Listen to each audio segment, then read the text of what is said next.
प्रिय विद्यार्थियों, आज हम पाठ 11 का अध्ययन करेंगे, जिसका शीर्षक है जो देख कर भी नहीं देखते हैं। पाठ 11 का शीर्षक क्या है? जो देख कर भी नहीं देखते हैं। इस पाठ की लेखिका है हेलन केलर जी। इस पाठ की लेखिका कौन है? हेलन केलर हैं, जिनके बारे में हम पहले थोड़ा सा अध्ययन करेंगे कि हेलन केलर कौन है। यह उन्होंने एक निबंध लिखा है जो प्रकृति से संबंधित है। यह पाठ जो है ये क्या है? एक निबंध के रूप में प्रकृति की विशेषताओं के बारे में बताया गया है। तो सबसे पहले हम किसके बारे में अध्ययन करेंगे?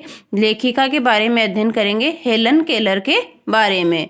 हेलन केलर 1880 से 1968 अर्थात 1880 में उनका जन्म हुआ था और 1968 में उनकी मृत्यु हुई थी। कहाँ की रहने वाली हैं? अमेरिका की हैं। वो कहाँ की हैं? अमेरिका की हैं। एक ऐसा नाम है जो घोर अंधकार के बीच भी रोशनी देता रहा। हेलन अर्थात हेलन केलर जी का जो नाम है, ऐसा नाम है जो घोर अंधकार के बीच में भी रोशनी देता रहा, अर्थात उनका जीवन काल ऐसा ही रहा है। अभी हम पढ़ते हैं आगे। कल्पना करो कि जो न सुन सकता है, न देख सकता है और फिर भी वह लिखना, पढ़ना और बोलना सीख ले। मतलब ऐसा इंसान जो ना सुन सकता है, ना देख सकता है, फिर भी वह लिखना, पढ़ना और बोलना सीख ले। भरपूर आशा और आकांक्षा के साथ जीवन जीने लगे और उसके योगदान दुनिया के लिए यादगार बन जाएं।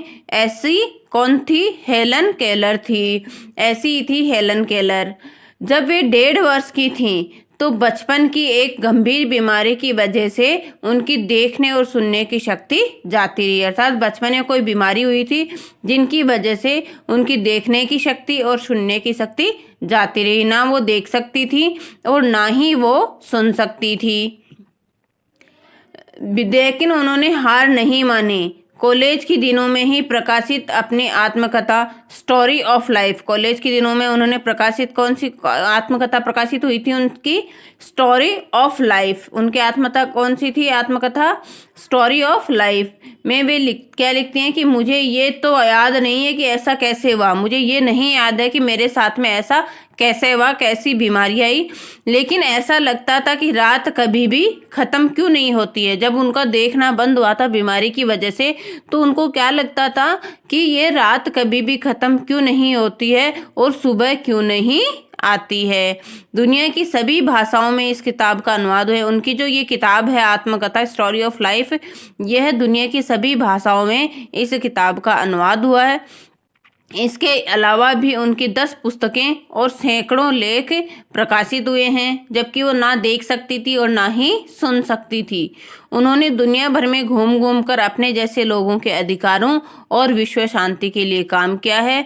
हेलन केलर जो है भारत में भी आई थी। हेलन केलर जी जो है भारत में भी भ्रमण के लिए आई थी। इस तरह से हेलन केलर जी का जीवन कैसा था? बहुत ही संघर्षपूर्ण था, लेकिन उस जीवन को भी उन्होंने क्या किया? बहुत अधिक आनंद पूर्वक जिया और बहुत यादगार, दुनिया वालों के लिए बहुत ही यादगार उन्होंने बनाया है। अब हम पढ़ते हैं कि निबंध में वो क्या बताना चाहती हैं। इस निबंध के माध्यम से वो हमें क्या बताना चाहती हैं। शीर्षक है हमारा जो देख कर भी नहीं देखते हैं। इस पाठ का शीर्षक क्या है? जो देख कर भी नहीं देखते हैं। अर्थात हेलन केलर जी को दिखाई नहीं देता था। हेलन केलर ना देख सकती थी और ना ही सुन सकती थी, लेकिन इस पाठ के माध्यम से वो क्या कहते हैं कि जो लोग जिनको जो देख सकते हैं वो अपने उस मतलब अपने उस जो विशेषता है उसका फ़ायदा नहीं उठाते हैं, वो उसको सही तरह से उपयोग में नहीं लाते हैं। तो क्या इसमें अभी पढ़ते हैं हम इसको। कभी कभी मैं अपने मित्रों की परीक्षा लेती हूँ यह परखने के लिए कि वो क्या देखते हैं। कभी कभी मैं अपने मित्रों की परीक्षा लेती हूँ ये देखने के लिए कि वो क्या देखते हैं। भाई उसे दिखाई नहीं देता तो वो अपने जीवन में आंखों से क्या देखते हैं। हाल ही में मेरी एक प्रिय मित्र जंगल की सैर करने के बाद वापस लौटी। हेलन केलर जी क्या कहती हैं कि एक मेरी मित्र है जो जंगल की सैर करने के बाद वापस लौटी। मैंने उनसे पूछा आपने क्या क्या देखा? मैंने उनसे क्या पूछा कि आपने क्या क्या देखा? तो उनकी मित्र का क्या जवाब था? कुछ खास तो नहीं, उनका जवाब था। मुझे कुछ अचरज नहीं हुआ। उन्होंने क्या कहा कि कुछ खास नहीं देखा। तो लेखिका क्या कहते हैं हेलन केलर जी कि मुझे कुछ बहुत ज़्यादा आश्चर्य नहीं हुआ। क्यों? क्योंकि मैं अब इस तरह के उत्तरों के आदी हो चुके हैं। लोग मुझे इसी तरह के उत्तर देते हैं कि कुछ खास नहीं देखा। मेरा विश्वास है कि जिन लोगों को आंखें होते हैं वे बहुत कम देखते हैं। वो क्या कहती हैं कि जिन लोगों के आंखें होती हैं वो सही चीज़ें या बहुत कम देखते हैं, सही चीज़ें नहीं देख पाते हैं। वो क्या सोचती हैं कि क्या ये संभव है कि भला कोई जंगल में घंटा भर घूमे और फिर भी कोई विशेष चीज नहीं देखे। हेलन केलर जी क्या सोचती हैं कि क्या ये संभव हो सकता है कि कोई जंगल में 1 घंटे तक घूमे और फिर कोई भी विशेष चीज उसे दिखाई नहीं दे। मुझे जिसे कुछ भी दिखाई नहीं देता, सैकड़ों रोचक चीजें मिलती हैं। हेलन केलर जी कैसे क्या कहती हैं कि मैं जो कुछ देख भी नहीं सकती हूँ, मुझे सैकड़ों रोचक चीजें देखने को मिल जाती हैं, मतलब रोचक चीजें मिल जाती हैं जिन्हें मैं क्या करती हूँ, छू करके पहचान लेती हूँ। मैं छू करके उन चीज़ों को पहचान लेती हूँ। मैं भोजपत्र के जो पेड़ होते हैं उनकी छाल कैसी होती है? चिकनी होती है। भोजपत्र के पेड़ होते हैं उनकी छाल चिकनी होती है, और चीड़ की जो पेड़ होते हैं उनकी छाल खुरदरी होती है। तो हेलन केलर जी कहते हैं कि भोजपत्र के पेड़ की चिकनी छाल और चीड़ की खुरदरी छाल को मैं अपने स्पर्श से ही पहचान लेती हूँ, छू करके ही पहचान लेती हूँ। वसंत के दौरान मैं टहनियों में नई कलियाँ खोजती हूँ। मुझे फूलों की पंखुड़ियों की मखमली सतह छूने और उसमें घुमावदार बनावट महसूस करने में अपार आनंद मिलता है। क्या कह रही हैं कि ये सारी चीजें प्रकृति के करीब होकर के मुझे क्या मिलता है?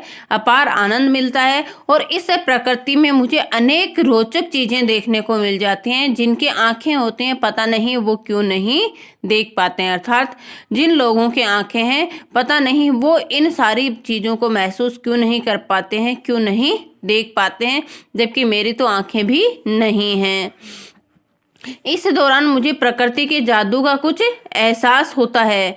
कभी जब मैं खुशनसीब होती हूँ तो टहनी पर हाथ रखते ही किसी चिड़िया के मधुर स्वर कानों में गूंजने लगते हैं।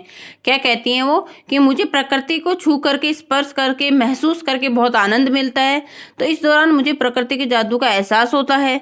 कई बार मैं खुशनसीब होती हूँ, अर्थात जब मैं टहनी पे हाथ रखती हूँ तो चिड़िया जैसे चहचहाती हैं, तो मैं अपने आप को क्या मानती हूँ? एक खुशनसीब मानती हूँ। मैं अपने आप को क्या मानती हूँ? खुशनसीब होती हूँ कि टहनी पर हाथ रखते ही किसी चिड़िया के मधुर स्वर मेरे कानों में गूंजने लगते हैं।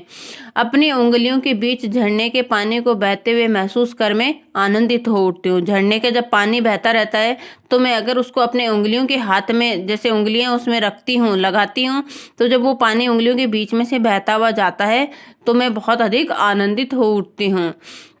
मुझे चीड़ की फैली हुई पत्तियां या घास का मैदान किसी भी महंगे कालीन से अधिक प्रिय है। अर्थात कई लोग महंगे कालीन पर बैठते हैं, उन कालीन की बजाय मुझे चीड़ की फैली हुई पत्तियां या घास का जो मैदान है वो बहुत अधिक अच्छा लगता है, प्रिय है।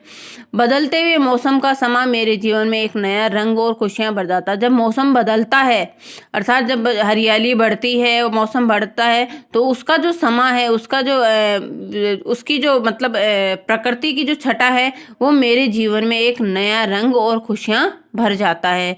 कभी कभी मेरा दिल इन सब चीज़ों को देखने के लिए मचल उठता है, अर्थात उनको दिखाई नहीं देता है।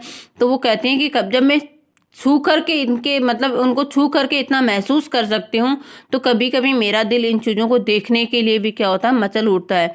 अगर मुझे इन चीज़ों को सिर्फ छूने भर से इतनी खुशी मिलती है तो उनकी सुंदरता देखकर तो मेरा मन मुग्ध ही हो जाएगा, बहुत अधिक प्रसन्न हो जाएगा। परंतु जिन लोगों की आंखें हैं वे सचमुच बहुत कम देख पाते हैं। हेलन केलर जी क्या कहते हैं? जिन लोगों को भगवान ने आंखें दी हैं वो सच में प्रकृति की सुंदरता को नहीं देख पाते हैं, वे सच में बहुत कम देखते हैं। इस दुनिया के अलग अलग सुंदर रंग उनकी संवेदना को नहीं छू पाते हैं। मनुष्य अपनी क्षमताओं की कमी की कदर नहीं करता है, अर्थात मनुष्य की जो क्षमताएं दी हुई हैं उनकी कभी भी वो कदर नहीं करता है। उनकी कदर तब पता चलती है जब वो उनके पास में नहीं होता है। मनुष्य क्या करता है? वह हमेशा उस चीज की आस लगाए रहता है जो उसके पास में नहीं होती है। हमेशा उसी चीज के पीछे भागता रहता है जो उसके पास नहीं है। जो उसके पास है उसका वो अब कभी भी आनंद नहीं लेता है। ये कितने दुख की बात है कि दृष्टि के आशीर्वाद को लोग एक साधारण सी चीज समझते हैं। क्यों? हेलन केलर जी इस बात को अच्छे से समझ पाती है, क्योंकि उनके पास आंखें नहीं है।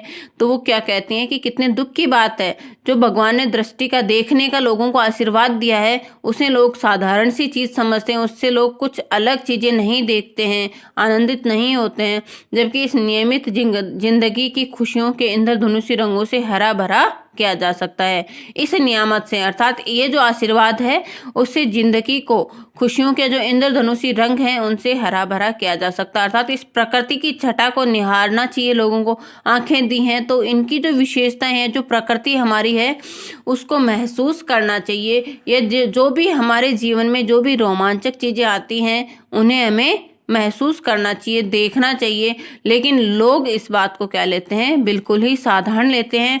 हेलन केलर जी क्योंकि देख नहीं पाते हैं, तो वो इस दुख को अच्छे से समझ सकती हैं कि अगर इंसान के पास आंखें नहीं हों तो वो किस तरह से, आंखें नहीं होकर के भी मैं प्रकृति को छू करके महसूस करती हूँ और कितना आनंदित होती हूँ।